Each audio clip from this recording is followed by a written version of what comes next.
చెల్లిస్తున్నాము. మరి దేవుడైతే లోకమును ఎంతగానో ప్రేమించును.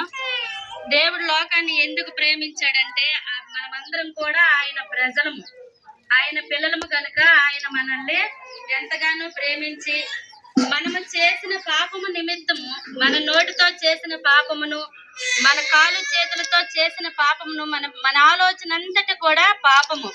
ఆయన మన కోసము ప్రాణాన్ని పెట్టడానికి పరలోకమును విడిచి భూలోకానికి మనల్ని రక్షించడానికి మన దగ్గరకు ఆయన వచ్చి ఉన్నాడు.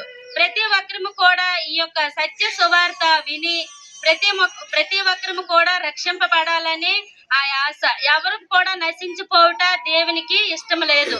నిజంగా చెప్పాలనుకుంటే మనల్ని ఈ లోకంలో మన శరీరకంగా మన తల్లి కానీ మన తండ్రి కానీ ఎవరు కూడా మన కోసం ప్రాణాన్ని పెట్టలేరు, మనల్ని అంతగా ప్రేమించలేరు. కానీ మనల్ని సృష్టించిన సృష్టికర్త మాత్రం మన కోసము ప్రాణాన్ని పెట్టి ఉన్నాడు. ప్రతి ఒక్కరు కూడా అది గ్రహించి ఆ దేవుణ్ణి, ప్రతి ఒక్కరు ఆ దేవుడి సత్యాన్ని ఎరిగి ప్రతి ఒక్కరు హృదయం మారి ఆయన సన్నిధిలోకి వెళ్ళి ఆయన స్తుతించాలి, ఆయన గణపరచాలి. ఎందుకంటే దేవుని సన్నిధిలో ప్రతి ఒక్కరి మోకాలు కూడా దేవుని సన్నిధిలో వంగాలి.